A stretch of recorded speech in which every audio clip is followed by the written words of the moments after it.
Okay, we got some stats for you. You do love to post a lot of stats. You do. We've done our research. All right. Yeah. Hold on. Hold the door. Okay. So in the UK, eligible fathers are entitled to 1 or 2 weeks of statutory paternity leave. This is the same whether they have one or more children. Yeah. Next stat. The statutory weekly rate of paternity pay is £184.03, or 90% of your average weekly earnings, whichever is lower. If you are self-employed, you have no rights to statutory paternity pay or leave. It's a huge problem. Massive problem, isn't it, really? Yeah, look, those stats always frustrate me because with my firstborn, I was ready. I was on 10. Like, I wanted the complete experience. And I remember him being born and me having to make an assessment of whether I should just go back to work to maximize the income for the house or stick around. There's 2 parts to this point. The first point being a financial challenge, which is I was the sole provider at that point, and I was working as a contractor, so I was working on daily rates. So at the end of the week, my money mattered, really, and a day off mattered. A week off was like difficult. 2 weeks off was almost unthinkable. And I got to the first week had happened, and I got to the first day of the second week, and I just went to work. And I was just like, the pressure of not being able to provide was so overwhelming that I was just like, I'd rather go to work and miss some things. And then I called on her mum, I called on my mum, my sister, and one other friend to just rotate and visit. So at least she wasn't going to be by herself for extended periods of time. But down the line, I realized that I missed out on something. And I just wanted to be there. And I think that connection, so in your dilemma, when you speak to the connection, it's so important in those early stages that there's like skin to skin time. You understand the patterns, the breathing, and so much happens in the early stages. There's little micro things that happen for the first time. You want to see them all. You want to be with your partner and be like, oh my God, they just rolled over for the first time, or actually their eyes have changed, and all the things that can happen. And if you miss out on that because your work, it doesn't feel that part of you. That is the other side to what your job is. So I found that really, really difficult. The other part is I really found the part of connecting and finding my own space in male parenting really difficult. And my experience of healthcare professionals, midwives was big erasure for that. So like the midwife will come around and be like, hey, how is your child sleeping? How are they eating? And I had recorded this information because I was paying attention.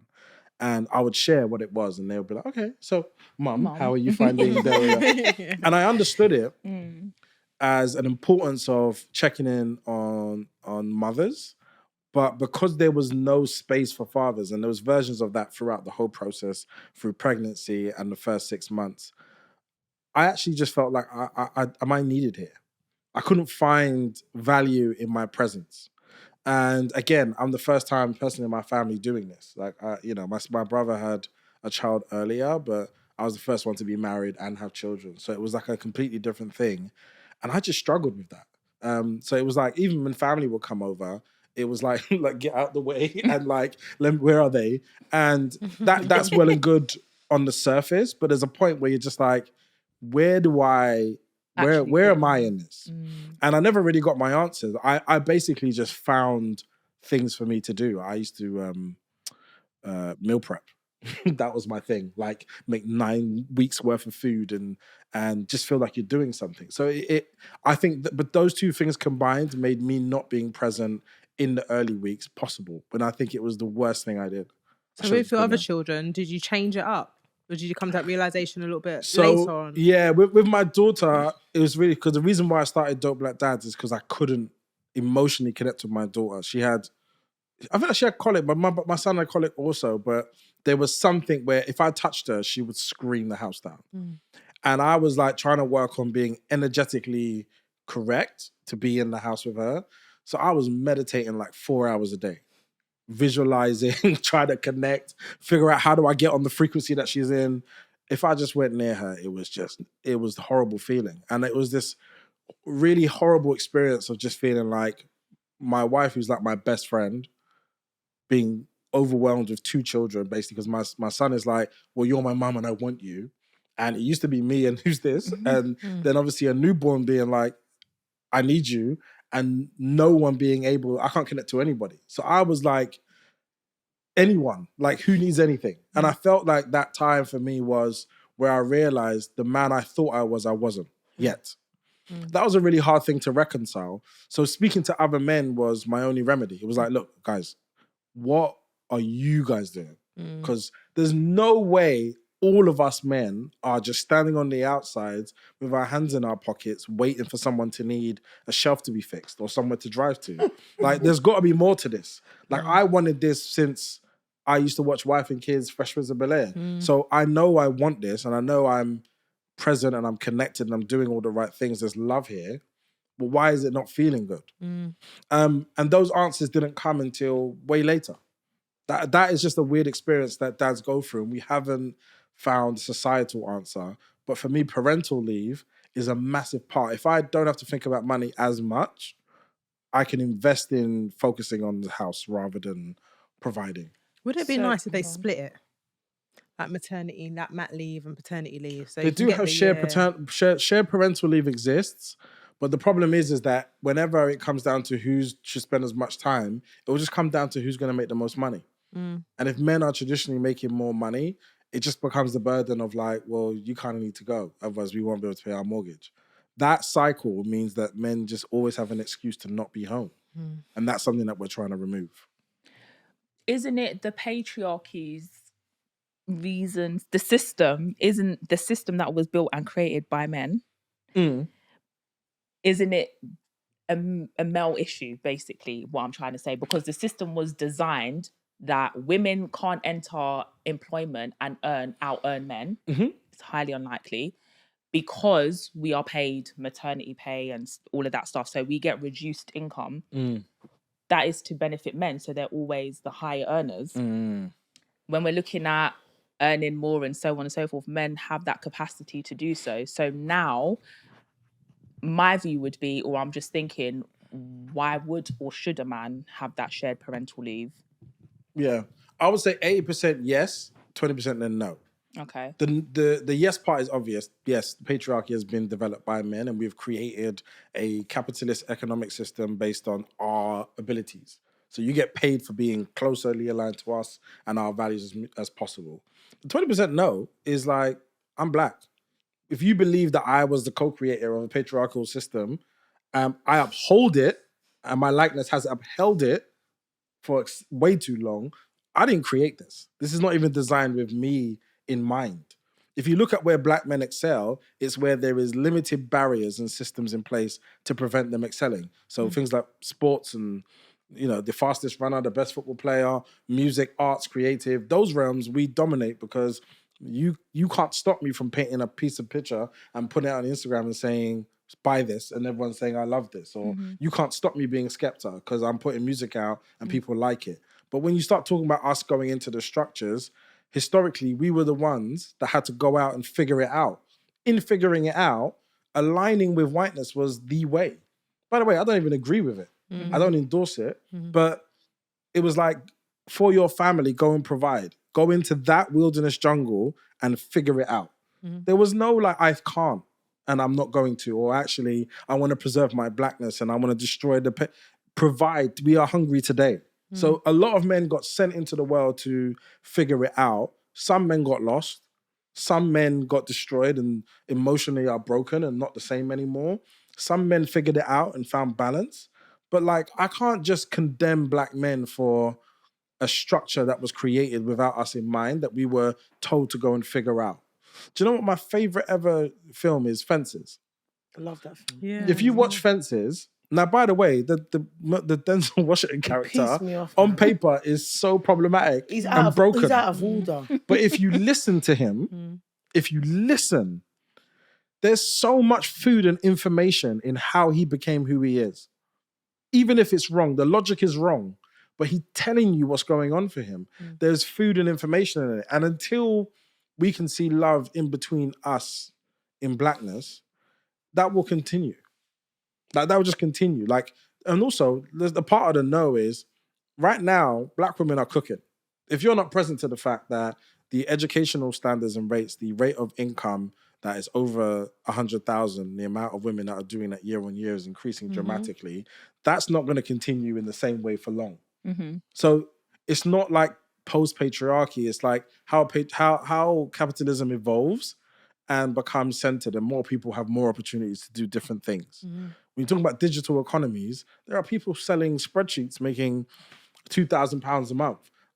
Nobody can stop them doing it. Natalie B Fitness. Say that again? That Natalie B Fitness, she opened up her gym spot and she started off selling her gym workouts. It was £2, £3, nothing, like barely nothing. She made a small bob, but she got endorsed and now she's got her gym space and she's 26, I want to say.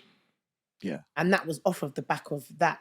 Obviously, social media has enabled us to do it. And like you just said, if you have something, and we live in that realm because we are creative, men and women, because no one can tell us what to do.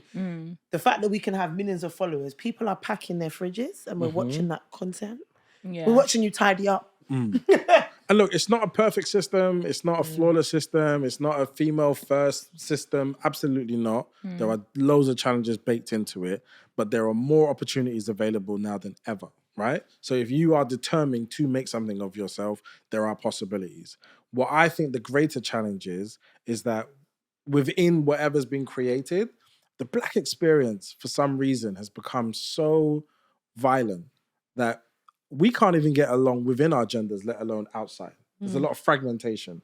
I don't want to make this like Black people are not doing something, because Black people are doing the best that they can, but this particular psychosis of anti-Blackness is so intentional. But at this point, I don't even think white people are even bothering to do anything to keep it going. They're just minding their business, running other things, and it's continuing to work on us as a community. And it's heartbreaking. It's deeply frustrating. I have been on the forefront. I know many people who, post George Floyd, was trying to come up with answers for how we all exist. None of them are doing that thing anymore. I think I had a group of Black leadership that was 20-something people. Of that, I think 16 are no longer doing the organization, company work that they were doing in that time. Because it's just hard. And this is not like Black people's fault. It's just hard doing this work. So it's not as simple as it's being communicated. If we're going to create a new system, we actually need to take a group of people with us to do so and start it. You can't ask me to dismantle capitalism and patriarchy. Where are we going? What are we replacing it with? How are we going to exist? Because when you're hungry next week and you say, I need food, and we're like, oh, well, we're not taking part of any of this. It's like, we need a plan. And so it is just difficult work. It's not as straightforward as, men are not doing stuff. Yeah. If you could increase the amount that men are paid for paternity leave, what would your ideal figure be? Well, I think minimum should be minimum wage. Okay. And it should be available for 3 months minimum. I think that as a 1.0 was set us into a space where for the next 10 years, men can make slightly different decisions. And it will affect, and also this doesn't just affect men of color, it actually affects all men from all classes. And it will impact a lot of the frontline dads who, as a result of having to work 2 jobs or 12-hour shifts, are the least active and present in their child's life. So my whole thing is that how do we streamline that? Because it's all good saying that's available, but the thing is that we all know that some men, people in general, take advantage of that system. So how would this only be available to, like, I would need you to prove that you're present and that you're actually taking this time while we're paying you to be there with the child. Because I don't know, it's a bit difficult though, isn't it? But it's almost like job seekers, isn't it? But I would need to. But job seekers is the same, isn't it? Job seekers, the only way that you're able to access that fund is to say that you've been actively trying to look for a job, with one option, and you can't find one, and then you show that you've tried to look for it, and then the other is you've got illness or sickness or some sort of inability that doesn't allow you to work. Yeah, Even just saying. So this is now. something Maybe, really I get important. what But you get what I mean? Yeah. So it's a bit difficult to say to men that it's- you have to evidence it. If you're a father and you're on a birth certificate or whatever you can prove, that should be enough. No, Yeah, but I certificate's understand not what enough. her point is. I get it, they're gonna take the For the mickey. parents who aren't active or they're not involved, how do you actually demonstrate that you are entitled to that parental leave? Do you get what I mean? So I think there's two things. I think whenever we're creating rights for men, we have to be mindful that we're not trying to contextualize it in anybody else's experience, right? A right for men is just a right for men. If you are a man who is a dad, there is an opportunity in a window for you to take that time off of work and be available to your family. It's a family first policy. The consequence of that is that we expect there to be an uplift in family values, but also less of a pressure on mothers to do all the things by themselves all the time. So it's an unintended consequence that it will raise the bar for mothers as a result of what we're doing for fathers, but it's a right for fathers. And I think sometimes what we end up trying to do is create a rule that has 100% certification with no leakage, right? Because whenever I do Jeremy Vine in the morning, people will always just be like, yeah, but we want to do this, but why should we do it? And there's going to be someone who doesn't do it. It's going to abuse the system, right? And in that thinking, you harm significantly more people than you do in terms of just actually putting it in place. The leakage and the cost of the leakage is nothing in comparison to the cost of broken families and people not being present and active at home. So we need to center the correct things. When we're centering fathers, we center fathers. When we center mothers, we center mothers. And we actually build strategies to be able to support those groups. There's also a significant amount of fathers who are solo parenting or who are primary parenting who completely don't get acknowledged within that system because there's this strong belief that men leave, women stay, and that's just how it works. And then I think within that, we're creating this... Go ahead. No. I just think we're creating a bit of a blind spot. Like, we still speak about fathers like this is 1992 and it's the dads that we grew up with.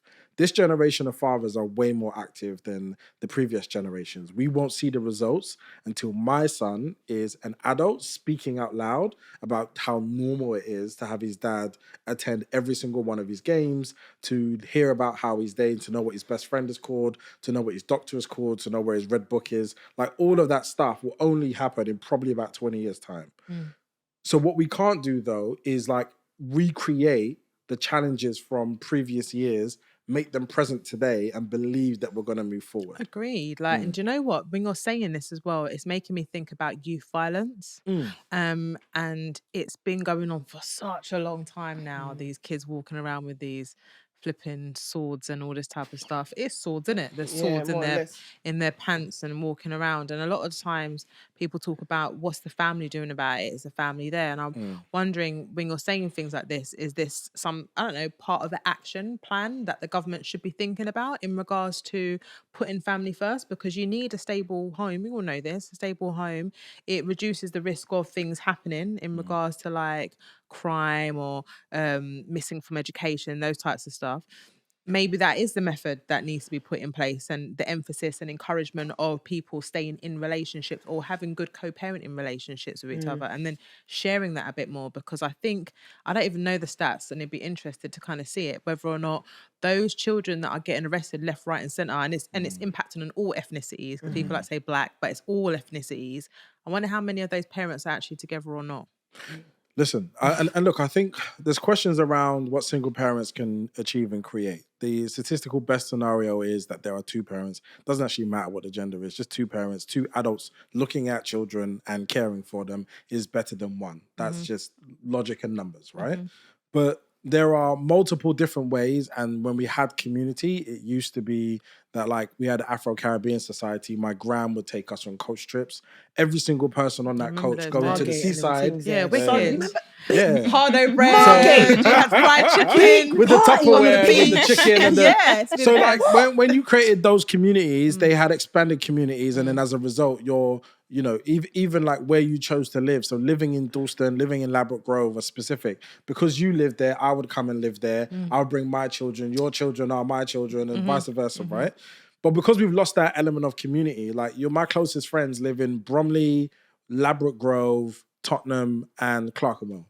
Useless. If I'm sick, yeah, for real, I can't get nobody, right? Yeah. So the geographical community has been broken, basically through economics, really, but fundamentally generation has been broken. And then as a cultural community, we've also lost that. Now that we're into our third and fourth generation of Caribbean people, a lot of those things don't even happen anymore. Do you know that? So the idea of creating family has to be a lot more simple, and we have to be less judgmental about the families that do exist. So blended families and different dynamics of families and even same-sex couples sitting there and judging two gay people who want to have children and then celebrating the idea that there's one parent in a home as more than we're talking about two gay people having children is bizarre to me. The fact is we need community parenting regardless. Whatever that looks like. As many people that love you, looking into you, supporting on you. When I got kicked out, not kicked out of school, I think I got suspended or something happened. I got arrested by a park randomly, right? Didn't even do anything, but I got arrested. My mum was so like, I beg your pardon. She summoned every aunt and uncle to the house on a Saturday. I was sent to my room. Everyone was downstairs. You could hear vibes downstairs. Every 15 minutes, an aunt and uncle would be like, Marvin. Then I come downstairs, I sit on the stairs. They would just speak love into me. You matter. We want you here. You cannot be going to jail. You're not going to become one of those people. If you need anything, call me. That happened for the whole of the Saturday. Sorry. Sick. No, but you know what? Like, I now? love a Caribbean family when they do that though. And the only reason why I say that is when I was having problems with my son, literally I did the same thing because I modeled it on my experience of my family. When something goes wrong or someone needs help, the family come together. Everyone's making a phone call. Everyone's checking up on the child's doing different rounds to different people's homes. No, but sometimes they need to go by themselves. So they don't know that you're not influencing it. They have a chat, they have dinner, they go to another person's house. They're having the same thing. And it's like you said, it's community to say that, okay, you may be parented by one, because it's me, but we're all here, we all love you, we all care about you, we're all invested, you're not on your own. So I like that, but like you said, it's not done enough, and also because we all live in different places, we're not that accessible sometimes, you know, and sometimes people don't want to make the effort as well because of that. I don't even think that anymore. I think we've lost culture. Like, we're not that cultured. I'm not even going to lie to you guys. I think my Caribbeanness stopped at maybe my mum and my dad. And then with us, and then my children, it's like, come on, I've moved out of ends. British. I'm British now. I'm Black British. And that's it. And I'll then, try to keep my culture. I'll say I'm Caribbean, absolutely. Bring it over next time. I'm going back to the islands. Like, do you get what I mean? But actually, in essence, what do I really do day to day that makes me a West Indian or Caribbean person? Not much, really. So it's hard to maintain when everything's happening around. Yeah. But I'm trying to make it my commitment, and it's not even just Caribbean, but it's just our usness. And so I spend a lot of time in South Africa. I've taken my kids 3 times now. It's like you got to find a place and an environment that just speaks to the deepest part of yourself. And it's so funny. When I go to South Africa, my body reacts to the sun different. My friend just upped with her 4 kids and moved to Nigeria. Yeah, she upped and left. Like she just said, "Yeah, I can't exist here. I can't exist here." She upped and left, and I went to visit her, and she's thriving. Honestly, I can see it in her skin, her body. Like I can just look at her and I feel the vibration of happiness. And coming back, that constant rush, that we speak about, being a parent, trying to juggle, and I guess that we can't exist here anyway as brown people. I don't think black people specifically. I don't think we can exist here. It's not possible. I think the best of us is when we came with a mission to create something with a view to leave. I think that's when the best of us was here. I think the idea of just believing you are just here without any view of moving on, I think it becomes problematic.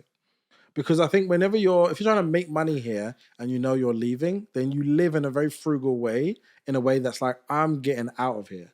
You save money, you send it back, you put it away with a goal to get out. When you're just here, you're like, I'm buying comfort food and comfort outfits because I'm so fed up of being here. It's like, I just want to wear new trainers because it'll make me feel better because it's cold. So just to roll bottle down and ask you a question. Obviously, if we're not staying with the people that we chose to have children with, obviously now you're separated, for instance.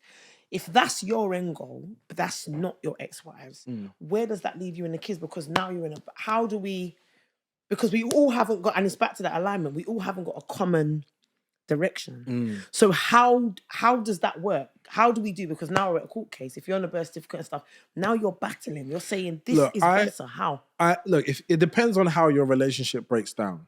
If someone feels unsafe with the person that they've coexisted with, I got no advice for you than protect yourself. Do all the things you need to do to protect your children. I'm not going to advise you on that harmony. if you're not at that level, it's constant work to try and leave space for your other co-parent to play a role. I would never lock that off in any way, shape, or form, and I would never interfere with it because it's so difficult and it's so important that the best that I can do to be a service of my children is to ensure that their mother is as safe and in the same standing as I am. That's why I say she can get anything she wants anytime. If she calls me right now and says, I need you to look after the children, I'm on my way. Like, it's just Period. because I love Is that that for because her. you don't because we spoke about this in on another podcast, and actually me and Nish got into it, we talking about facts only, and we speaking about the emotional regulation, and we were saying, but if you didn't like her, cannot stand you, like I mean pit of your belly bottom, not even rice pot bottom you're not get to eat, would you still do it? I don't think I Yes. can even ask you because it's a bit. No, but I would hear the though. way you speak about your kids. I think it's a bit biased. No. You have to understand the commitment was made before I understood what I was walking So into. do you tell men that didn't? So, Yes. so the men that are not married and just It's made our job. love It's our and then job. had a child. Thank you. What do you say to those men? Like, I think the same energy that you gave to get in her pants, you should be using to get in your children's lives. you better shout that. That is a good love one. I have a zero tolerance. So in all of our groups, in all of our spaces, we say that. It's like, whatever is going on, it's your job to figure out a I way. think some men don't join your group because they know they're Of scared course. to admit, to actually stand in a room and say, No, but what I'll say is, we get one or two of the extreme. We get the good men who are just needing topping up. They need empowerment. They need inspiration to keep going because it's difficult, right? No matter where you are, in good or bad, it's difficult. We've actually spent a lot of time with dads who are like, I've got 7 children with 6 mothers. I tried to create a family 6 times and it went wrong. Like, we have those dads in the space too. Yes, some people do avoid us because the reality, they're not ready. But then it's not time. But when you is time, you're more than welcome. Every version of every man is accepted. We have had men who have perpetrated domestic violence before come into our spaces and talk about it. We were like, what's happening for you? Why do you get so angry that you believe that that's okay? Well, that's actually happening. We investigate with them because it's our job to do so. I can't. One thing I'm not interested in doing is judging. I don't judge whatever your makeup is of your life. I'm not interested in gossiping about it. I'm here to make sure that, are you stable enough to raise the children that you have created? Are you able to grow as a person? So come in our spaces and say your stuff. I just came from Men's Circle. When I mean that group is my favorite space in the world because everything gets said out loud. There are men from, I think the oldest guy is probably 60 something. He just retired. Some of our younger members are mid-20s. We don't have that space for women. Yeah, Especially no, women, listen. We don't have the space because Maybe we should. It's never. I just believe it's Oh. never safe enough because women are just innately, a lot of them, we're judgmental. They're catty. It's not we don't have. It's not safe. We're friends this week, but then look, next week. Yeah, like because then think you have the there's, married woman against a single woman. Now you're calling me a baby mother. Like I recently had a conversation, and obviously for her, like married people are better than those who are not, and that's because everyone's aspiring to be married. And I was like, She was like, are you aspiring to be a baby mother? Well, no. So she was like, well, so if you're not married, then I guess you're not the elite then. Would you agree? No, because this is why I say the judgment in the language of it is absurd, right? And I know people do that to each other. But for me, it's just like, there are so many people who are married who are brutally unhappy. And they're presenting. They're out here trying to act like this is the thing. And it's like they're not happy. So they're looking at you still, trying to find sense of what you're doing. You have to find your tribe. I can't be around people who do that kind of stuff. And again, I've been in spaces where it's like, I created a space, let's be here, let's figure it all out. And they're watching me like, oh, you're married. And so you think everything's about marriage. And I'm like, no, just say what you think your thing is. Like, everyone has space to bring their thing in. But when I realized that there's something really internal and profound, that's what I say about being socialized as a woman really early, about being married and having kids, being the value of existence. It's like, there's 1,000 ways to exist. And whatever you're doing to exist is valid. That takes a lot of internal training and power to know that you are valid as you are. You don't need to get married to then validate the additional parts of you. So I don't care if I'm divorced. I'm not hiding that fact. I'm not ashamed of that fact. I don't ever cower from the conversation. I think for the community of people who have been divorced is really important that they normalize it. But what people may not have figured out yet is how to still love the person that you're not with. I love her to death. Like I go to war for her. Like that's a different space. And I made that commitment before I figured out how easy or hard that would be. And some days it's been really difficult.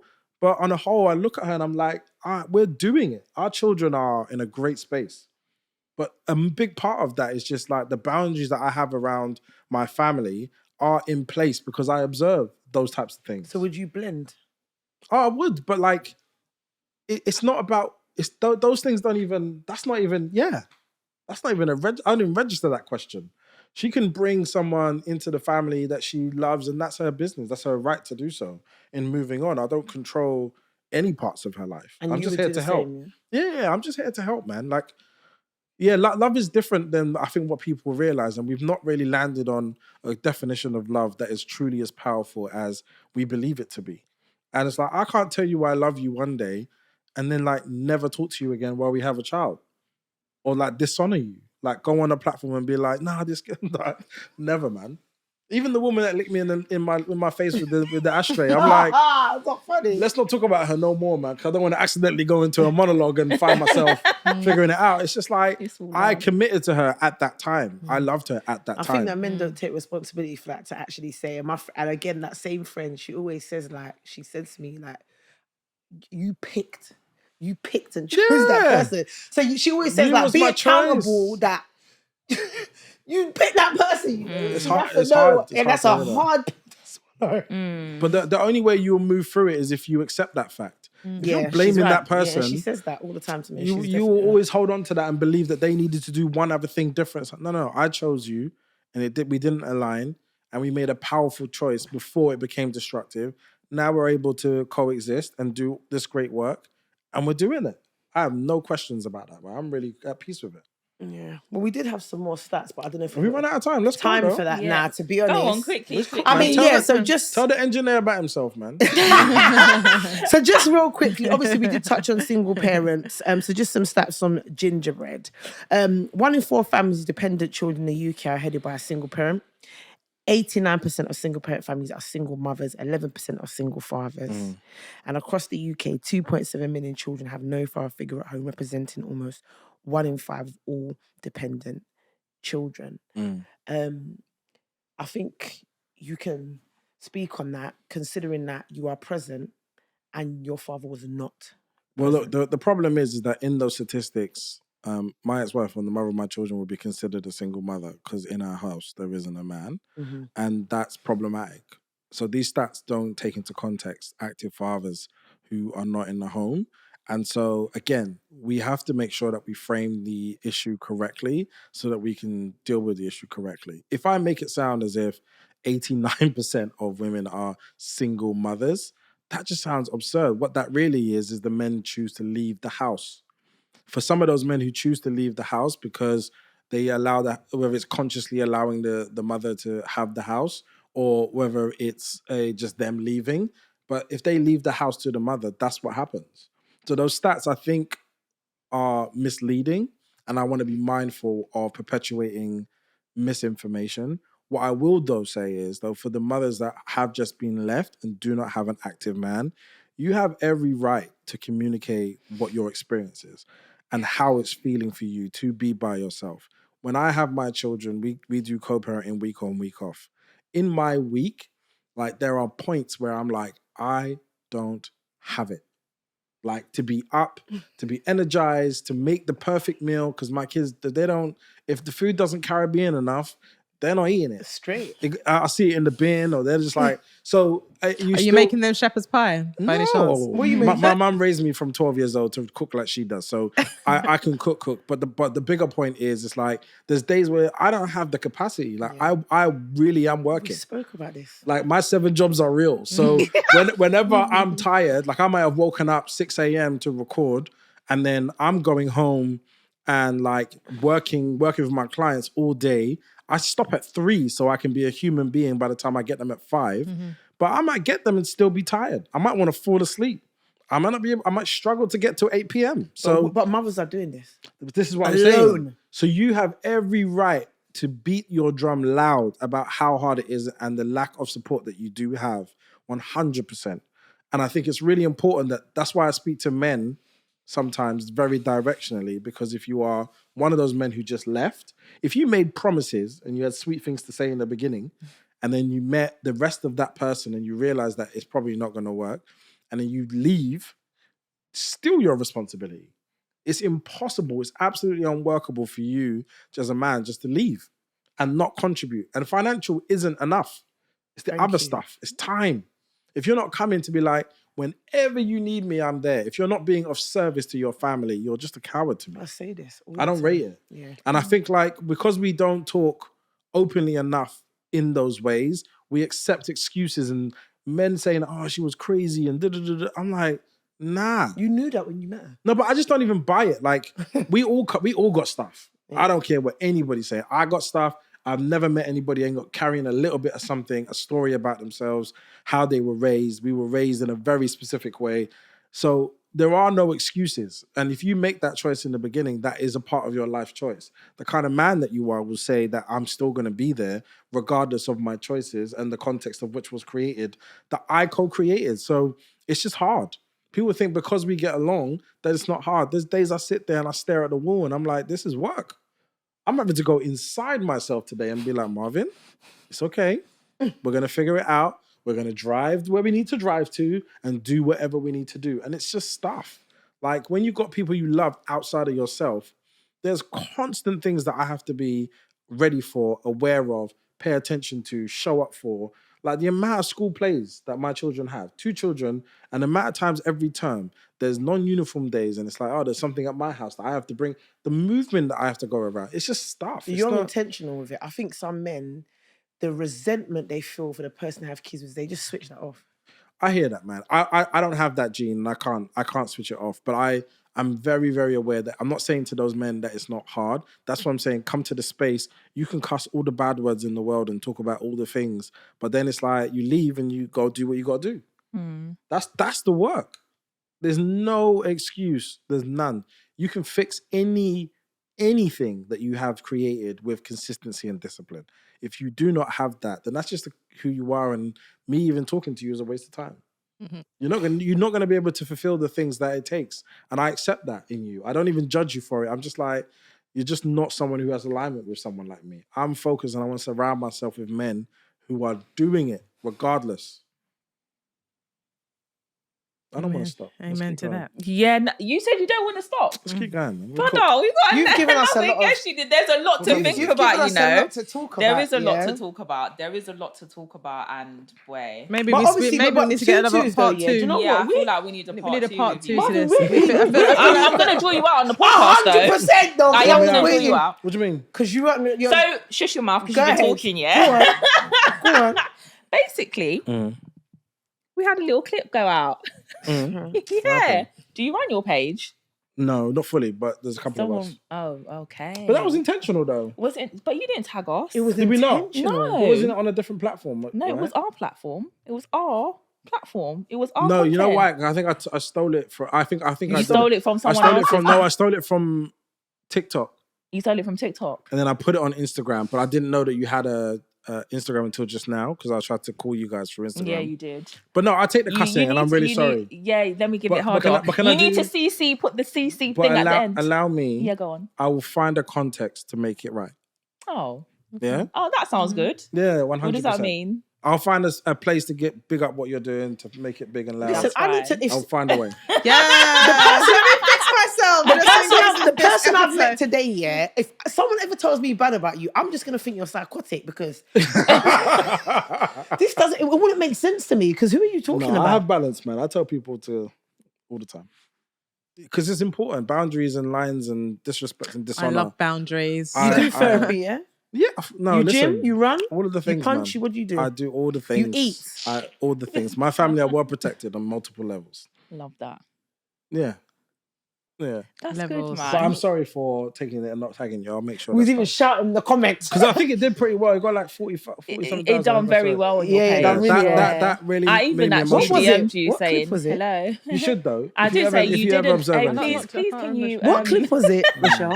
Was it something TV? What's Yeah, his name? Ricky TV's. TV. Oh God, which part was it? It was Ricky. It was talking. Ricky's story about part his daughter. talking. Yeah. Yeah. Anyway, Interesting. where can we Look at find his you? face. What's your handles? No, we can't say anything. What's your handles, Marvin? Where can we find you? And all You that can great find me stuff. at Dope Black Dads, or just at Discover with Marvin on Instagram. Also at Marvin_Harrison. Andrew on TikTok Look happy too. about it. Yeah, do you know Sorry. what I mean? Yeah, Yeah, so Andrew this on time- TikTok Trying to too. remember. No, you know what? I just did men's circle for 3 hours, and then I've come here and I still feel good, but I'm like, I went into my thoughts. I was like, I would and love to thinking, be a fly in the wall in that men's circle. Of course you would. It's one a day we'll protected find a way, space. but one day we'll find a way to Don't bring cross those her. spaces. You're so unfair. Yo, Are a you couple happy? of times women just turn up and you're like, I'm here for the men's circle. I want to see. Sick. No, Would you let me in? I got a bald car. What can I do? Take off my lashes? I think I could bust. No. I think I could bust. We had to respectfully remove them. I think I could bust. But you know what he was? Marvin would say, "Is that a pretty face I can feel in the room?" No, she was saying, "You know, you're a sucker for a pretty I'm one of those face." people, you know. I'm onto you. That's cool. I can read energies. I got you. I just that was that cemented it for me. It's cool. I got it. You came back on your joke and you just thought, let me just give one more. I jabbed it in there quickly just to follow through. I'm just a guy. Anyway, guys, we're Mama Drama Podcast and we are out. Bye. Peace.